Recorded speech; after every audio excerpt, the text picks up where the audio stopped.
go to Mr. Nelson, I am going to turn it over to a former boss of yours. She wants to make sure you do it and do it right. And Senator Murkowski. Thank you, Mr. Chairman, Ranking Member Barrasso. Thank you. Thank you for the hearing this morning. I know that we always try to have very strong and distinguished witnesses before our committee, but when I looked at today's list, I knew I had to be here at the outset. And I'm grateful to all of our witnesses, but I do want to just take a moment to welcome a former member of our committee here, Spencer Nelson, was with us for a period of time here on the committee, but you may remember he was kind of the guy behind the scenes who did everything. He was my Swiss Army knife when it came to the Energy Act that we were able to pass in 2020. We had a little bit of a skeletal crew at that time, but there was nothing that we put in front of Spencer, or nothing that Spencer identified as we need to get on this, that he did not pick up and handle in a way that the next morning we were moving beyond that problem and on to a next. So Spencer, it's good to have you back here in Dirksen 366. Know that we miss you, we miss your expertise, but congratulations on testifying before the committee. This is the first time, but hopefully it's not going to be the last. Spencer is now the Managing Director for Research and New Initiatives at ClearPath. He's doing a great job over there, but you are an incredible asset to this committee, and we thank you for that. Thank you, Mr. Chairman. Thank you, Senator. Now, Mr. Nelson. Thank you so much for that kind introduction, Senator.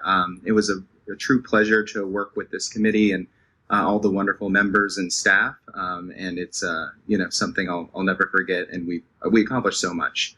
And also thank you to Chairman Manchin and Ranking Member Barrasso for the opportunity to testify today. Today I'm going to cover 4 key topics. First, the valuable role of energy storage on the grid. Second, the limits of lithium ion. Third, alternative energy storage technologies. And fourth, how to build on this committee's wins over the past 3 years, of which there are many. So, American grid operators face immense challenges as power use changes and emissions decline. The need for more electricity generation, along with new grid-scale energy storage solutions to maximize reliability, affordability, and clean energy, has never been more urgent. Look, energy storage is not new to the grid. The first pumped hydro plants were built a century ago and have provided regular load shifting for baseload power generation ever since. Recently, lithium-ion batteries have been the primary new grid-scale storage. Lithium battery costs have fallen 90% since 2010 and are now 20% of total energy storage in the US. There are clear benefits from this growth. During the recent heat wave in California, batteries provided more than 3 gigawatts of power during peak demand, ultimately avoiding major blackouts. But it's not all good news. While lithium-ion batteries are helpful for the grid, many rely on critical minerals that aren't readily available in the US. The vast majority of manufacturing comes from China, which controls 2/3 of lithium pre-processing facilities, as well as 77% of manufacturing capacity worldwide. We need to find a way to onshore the entire battery supply chain, from critical minerals production all the way to battery manufacturing. Global demand for critical minerals in batteries is expected to skyrocket by up to 1,200% by 2030. Now, lithium-ion batteries are also tied to electric vehicles. So as EV demand increases, so does the price of lithium. Prices for lithium have increased from $5,000 a ton to $70,000 a ton in just 2 years. So we ultimately need to innovate away from technologies that rely on critical minerals to begin with. For lithium-ion batteries, that means moving away from cathode designs that use nickel, currently controlled by Russia, and cobalt, which exploits child labor in the Congo. Geopolitical and cost concerns are driving a transition to grid-scale lithium iron phosphate batteries that use fewer critical minerals, but unfortunately this shift does not solve the broader problem of Chinese control of global lithium supply chains.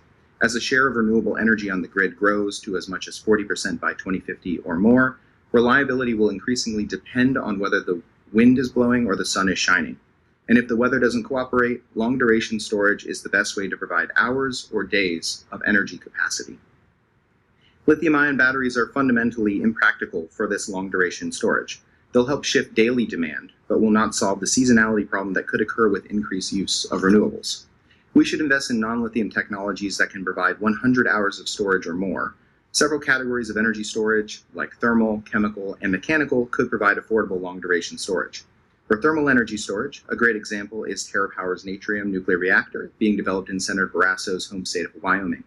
That reactor will use molten salt storage to allow operation at full capacity while also ramping electricity output up and down. Other innovative solutions include flow batteries, hydrogen storage, and metal air batteries, like those being developed by Form Energy. Batteries that use earth-abundant minerals can be long duration and keep costs low. Additionally, mechanical long-duration storage technologies like pumped hydro currently represent 80% of total energy storage on the grid and should be further expanded. Finally, I would like to highlight the many bipartisan actions underway from the Department of Energy and this committee to support energy storage. DOE has worked to reduce the cost of energy storage with the Trump administration's Energy Storage Grand Challenge and its successor program, the Long Duration Storage Shot. The current goal of Storage Shot would reduce the cost of long duration storage 90% by 2035. Meanwhile, this committee has catalyzed energy storage policy through landmark laws like the Energy Act of 2020, which included the bipartisan BEST Act that many of you worked on, that comprehensively reauthorized energy storage R&D with new demonstration programs that were later funded by the infrastructure law. At this point, DOE has not released funding opportunities for the storage demo programs, and the committee should push for swift action. The committee should also focus on identifying alternative sources of critical minerals and making it easier to develop them in the United States. We are not on track to meet our clean energy goals unless we make it easier to build cleaner, faster. Domestic processing and manufacturing facilities are a priority, and removing barriers to their development is a must. Thank you for the opportunity to testify today. ClearPath is eager to assist the committee in developing policies to support innovative energy storage technologies. Thank you, Mr. Wiley.